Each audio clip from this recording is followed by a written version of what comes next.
everyone, I'm Nadia, and in today's video I'm going to be going over the very basics of mixing resin. Though before we get started, the very first thing you want to make sure is that you have all of your safety equipment, and this includes nitrile gloves, a respirator mask, and a well-ventilated space. I have a beginner's tutorial video, and if you haven't already seen it, I'll leave a link above. But I've been getting several requests about just mixing the resin, so in today's video I'm going to be going more into detail just about mixing. I'm going to be showing mixing two different types of resins because I get a lot of comments of confusion on the mixing ratios. Different resins have different mixing ratios, so it's important to pay attention to the instructions on the bottle. The first resin I'm going to be mixing in is craft resin, which is a 1:1 ratio by volume. And you always want to make sure to carefully read the instructions on your bottle. There you'll get all of the information about the mixing ratio, how long you should mix for, and the ideal temperature to work in. So I'm showing a close-up to the bottom of this mixing cup because typically the bottom doesn't get mixed very well, which is why it's important to repot, but I'll go more into that later. So I have my mask ready, and because craft resin measures by volume, I have my measuring cup ready as well.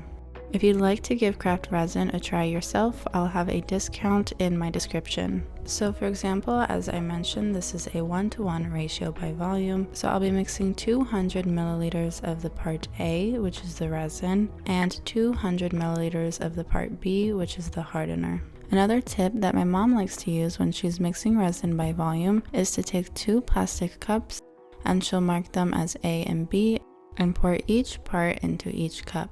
This way you know that you're pouring equal amounts, but you can also reuse the plastic cup each time and you don't have to clean it out.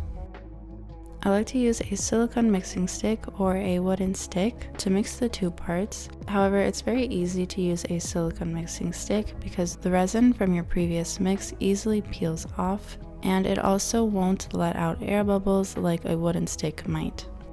So I'm going to be mixing this resin for a total of 5 minutes, and I mix in one direction the whole time, and this will help to minimize air bubbles. The slower you mix will also help to minimize air bubbles. I sometimes get a little impatient and I like to mix fast, but that does allow more air into your resin, creating more bubbles.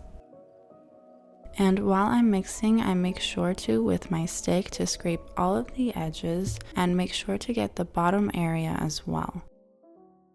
So I'll usually start mixing from the top and work my way down, scraping all the edges and surfaces.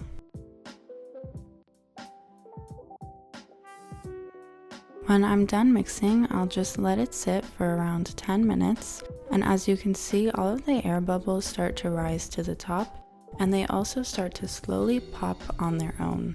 And here you can take a torch gun and just pop all of those bubbles that are resting on the surface. If you are using a torch gun, just be careful that you're moving it very quickly so that you don't burn your resin. Then I repot it, and this is the part I was talking about earlier, because oftentimes the resin at the very bottom of the cup doesn't get mixed well enough, and this is why I love to pour it into a second cup and mix for another minute or two, just so I can be very certain that all of my resin is mixed properly. So the next resin that I'm going to be mixing is DuPont's B20 Jewel Cast, and this is a 2:1 ratio by weight.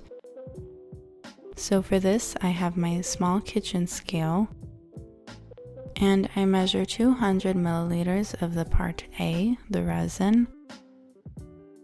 Your workspace should be slightly warmer than room temperature, so anywhere between 70 to 75 degrees Fahrenheit or 21 to 24 degrees Celsius.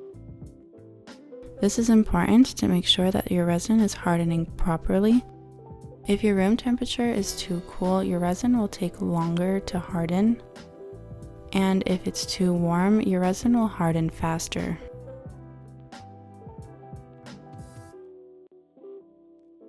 And then I add 100 milliliters of the part B hardener to get a total of 300 milliliters. Another thing to pay attention to is the humidity level.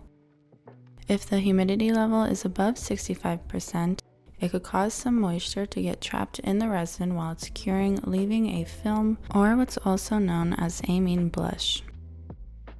This is especially important to pay attention to while top coating, and my mom and I have found through experience that anywhere of 55% and below is ideal.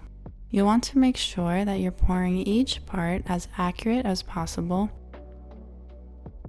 However, if you're off by a milliliter or two, it won't be a big deal, and the resin should still go into its curing process as normally.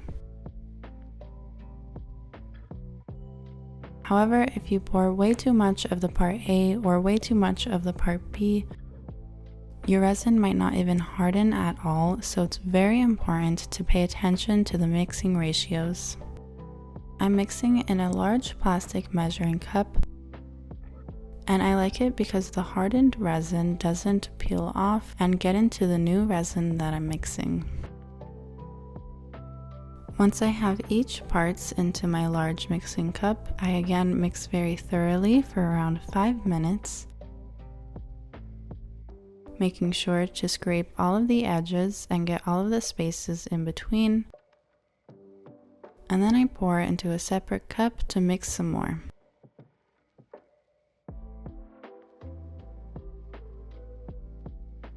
We love to use paper cups because the resin doesn't peel off of it and you can reuse it many times. I'll leave links to all the products that you see in this video in the description, so be sure to check that out.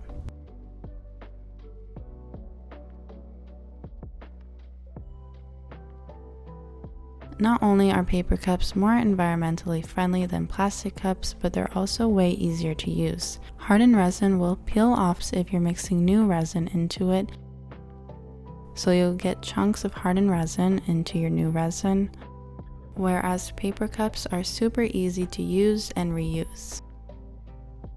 If you're finding this video to be useful, be sure to leave a thumbs up and also kindly consider using the super thanks button, which helps me to continue to create new content for all of you. And now you're ready to start your resin piece. Thank you guys so much for watching. If you liked this video, subscribe to see more videos like this in the future. Follow me on my Instagram, Summer Girl Designs, and my mom's Instagram, Wild Heart Resin Art.